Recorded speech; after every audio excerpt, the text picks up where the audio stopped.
తల తల తల రసా తల మహాతల పాతాళాఖ్య సప్తలోకానాముద్భవాగే భూలోక పువర్లోక సువర్లోక జనలోక మహోలోక నవోలోక సప్తలోకాఖ్య సప్తలోకానాముద్భవాగే మహానామ యామన వనరాజశేష సహస్రపరమండలవంతిదే ఔరావత పుండరీ కవామన కుముదార్జన పుష్పదత్త సార్వభౌమ సుప్రతీకాఖ్య హస్తదిక్కే వదంత శుద్ధోక్తిమేతే అయోధ్యా మధురా మాయా కాశీ కాంచవతి భారవతి శోకవతి భోగవతి. ఇప్పుడు స్వామీజీ గారి ప్రవచనాలు ప్రారంభించవలసి వచ్చిన గాంధీ గారు వారికి 5 నిమిషాల సమయం స్వామి. మరి స్వామి వారి అనుమతితో పెద్దలు ఇక్కడ రాజయోగి శ్రీయుత వెంకటస్వామి గారు ఉన్నారు. వారికి క్లుప్త మనోహరంగా సంక్షిప్త సుందరంగా ఒక 3 నిమిషాల ప్రసంగం. స్వాగతం.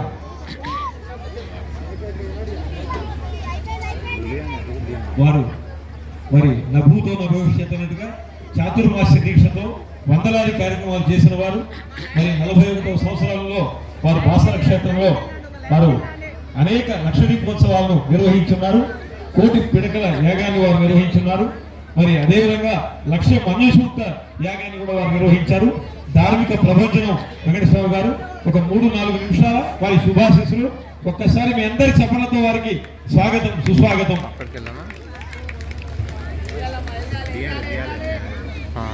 ముగ్గురు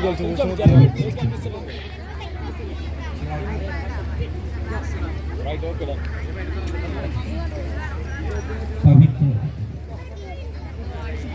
పరమ సంతోషాన్ని కోరుతున్నటువంటి పరమేశ్వరుని యొక్క చరణాల బంధములను లగ్నం చేసుకొని పరమ సంతోషంతో కూడుకున్నటువంటి యొక్క ధర్మాన్ని కాపాడాలి అనేటటువంటి దానికోసం మనం చేస్తున్నటువంటి కార్యక్రమాలు ఎంతో గొప్ప కార్యక్రమాలు చేశారు. దాని ఒక చిన్న మనవి, మీ అందరినీ నన్ను అడుగుతున్నటువంటి భిక్ష నా దగ్గర ఒకటి ఉంది, జూలె. ఆ జూలిలో మీ భిక్ష వేస్తే నేను ఎంతో ఆనందపడాలనేటటువంటి సంతోషం కోసం ఇక్కడికి వచ్చాను. నిన్నటి రాత్రి విదర్భ డిస్టిక్లో కర్ణాటక బస్సు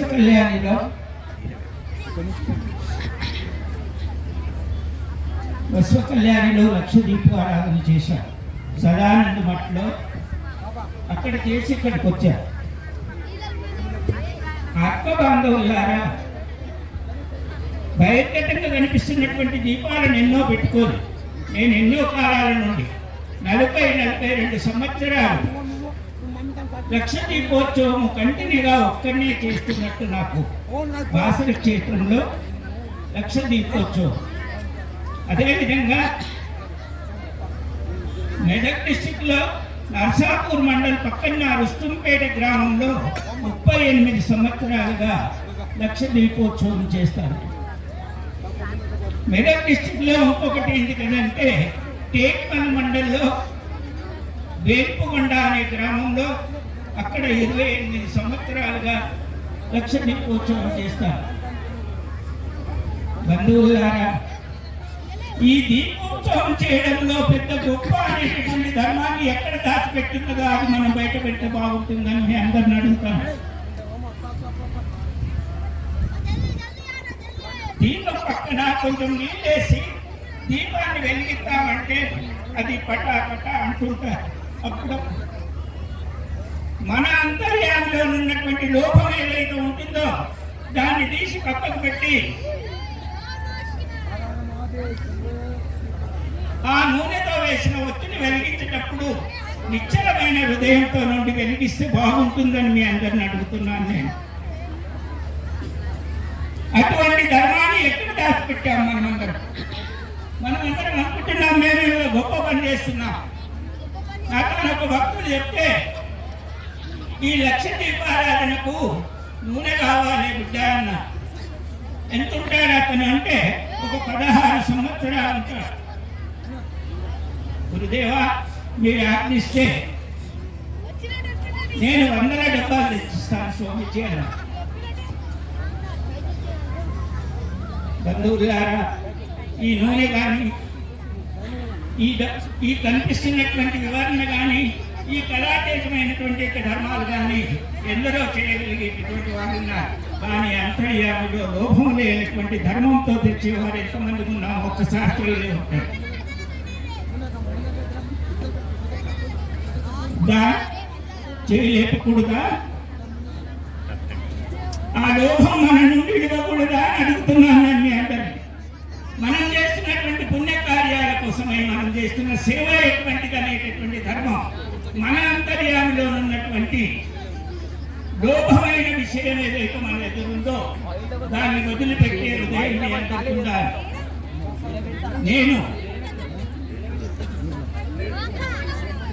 ఉత్తరప్రదేశ్లో రామానంద యోగి దగ్గరికి పోయినప్పుడు 7.5 సంవత్సరాలు ఉంటాను. నా వయసు 7.5 సంవత్సరాలు. ఆ సమయంలో నన్ను తీసుకువెళ్ళింది ఎవరు? అప్పటి కాలంలో సీఎం వెంగళరావు గారు తీసుకుపోయినట్టు నేను ఇంతుంటా. ఆ గురువు గారి దగ్గరికి తీసుకుపోయినప్పుడు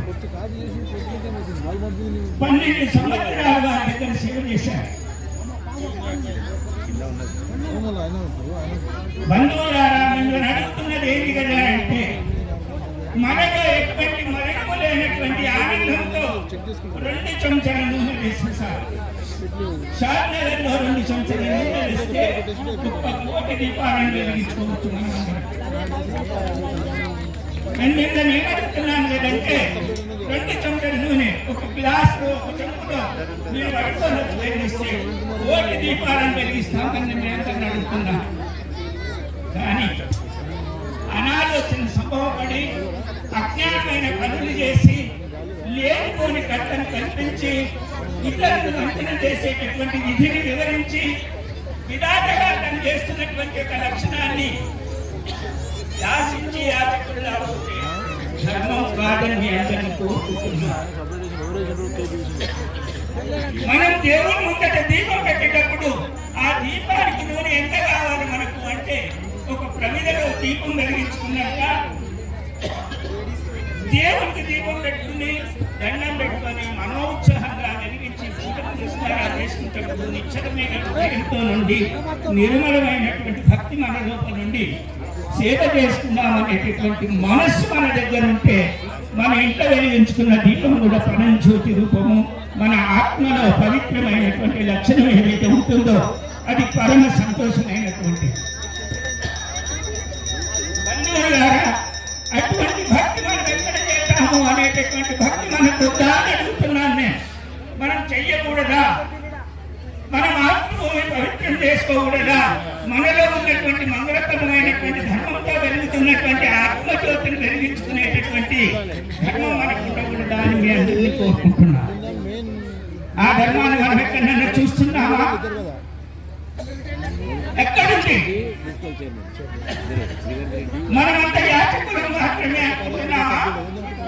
మనలో ఉన్నటువంటి యాచకత్వాన్ని ఎవరికి దానం చేశాం? మన దగ్గర ఉన్నటువంటి ధర్మమైన విధిని చాలా మంది అంటుంటాం అప్పుడప్పుడు ఇతర దేశాల గురించి ఇతర విషయాల గురించి మనం ఓడిపోయిన వాళ్ళం అనేటటువంటి ధర్మాన్ని కొందరు చెప్పుకుంటారు అప్పుడప్పుడు.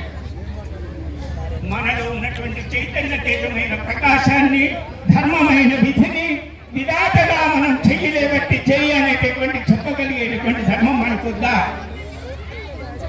ఉండాలా ఉండకూడదా అని అందరిని అడుగుతున్నాను. పవిత్ర లేదు. నేను పాదయాత్ర చేశాను. నడవలేని పరిస్థితి ఏర్పడితే అందరూ పెట్టుకొని పోవడం అన్నారు. మా గురువు గారు మరణానంద సరస్వతి, స్వామి నిన్ను 1 నిమిషం ఎత్తపోతారన్నారు. వద్దు నాకు అది. నేను ఉండడానికి ఇష్టపడడం లేదు. ధర్మం కావాలి. ధర్మం మనల్ని కాపాడుతారు. మనం ఏ ధర్మం అయితే నిలబెడతామో ఆ ధర్మం మనల్ని కాపాడుతుంది అనేటటువంటి లక్షణం మనందరికి ఉండాలనేటటువంటిది అడుగుతున్నాను. బంధువులారా, ఇటువంటి బంధ విముక్తిని కల్పించలేనటువంటి దంభం ఎంత చేసినా ఒక క్షణానికి కూడా సరిపోదు మనకు అనేటటువంటి ధర్మం మనందరికి తెలియాలి. హలో, తెలుసుకుందామా లేదా అని అడుగుతున్నా. ఇంత సమయం పట్టిన మన పండితోత్తములైనటువంటి పునీతుడు కార్యక్రమాలకు ఇంత సమయం పట్టిండు, మాతృమూర్తులు ఎంత సమయం కూర్చోగలుగుతారు అనేటటువంటి ధర్మము మళ్ళెప్పుడైనా ఇది కొంచెం మా పండితోత్తములు దయచేసి సమయాన్ని కొంచెం ఇచ్చి దీపారాధన చేయించాలని మీ అందరిని అడుగుతున్నా. మర్చిపోకండి. మంచి ప్రేమ కలిగి దేవునికి జ్యోతి వెలిగించుకొని నాలో ఏదైనా తెలిసి తెలియని పొరపాట్లు ఏమన్నా ఉంటే కరుణించమనేటటువంటి ధర్మం కోసం నూనె తెస్తే ఈ ప్రాంగణం అంతా కూడా ప్రకాశించిపోతుందని మీ అందరితో తెలియజేసుకుంటూ, నాకు సమయం కొంతమే 2 నిమిషాలే అన్నారు కాబట్టి నేను ఎక్కువ సమయం మీ అందరితో తీసుకోవాలనేటటువంటి ఆలోచన లేదు. ఎంతమందికి ఉందో ఒకసారి లేపట్టండి, చెయ్యి చూపెట్టారు. మీకెంతమందికి ఉంది ఈ ధర్మం? ఈ ధర్మం కావాలని మీ అందరిని అడుగుతున్నా. చాలా గొప్పగా ఈ కార్యక్రమాన్ని చేయడానికే కాదు, శాంతగారు పులకరించగలిగేటటువంటి లక్షణంగా ప్రవర్తించాలని మీ అందరినీ కోరుకుంటున్నాను. నేను అది నాకు భిక్ష ఇస్తున్నాను. మా ఎమ్మెల్యే గారు ఒక మాట చెప్పారు. తాను పదవిలో ఉన్నా, తను పదవిలో లేకున్నా ఈ సేవ కోసము తనము ధనము మనస్సు దానికోసం దీపారాధన చేయిస్తాడని మాటలకు చెప్పుకొని వద్దండి, మనస్సును మార్చకండి. మనము మానవత్వంతో జీవిస్తామని అడుగుతున్నారు. మానవత్వం లేని జీవనాన్ని ఎన్ని గడిపినా వ్యర్థమైనవి అని మీ అందరికీ నేను గురువుగా ఆత్మానంద ఆశ్రమము పూజ్యపాదులు రాజయోగి వెంకటస్వామిని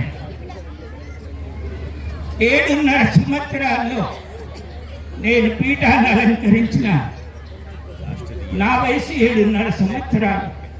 మీరు ఎక్కడన్నా వినొచ్చు, పూజ్యపాదులు రాజయోగి వెంకటస్వామి. మర్చిపోకండి, నేను సన్యాసిని కాదండి, నేను రాజయోగి. నాకు భార్య, పిల్లలు, బంధువులు అందరూ ఉంటారు. ఉదయం లేచి నుండి రాత్రి పగలు ఇదే కార్యక్రమాల్లో ఉంటాను. నేను ఒక దీపారాధన్య కాదు, యజ్ఞయాగాల్లో ఎన్నో కార్యక్రమాల్లో ఉంటాను. మర్చిపోకండి. నా సమయం ఎక్కువ తీసుకునే దానికి మన్నించండి. మాతృమూర్తులు కానీ పవిత్రులు నాతోటి పురుషులైనటువంటి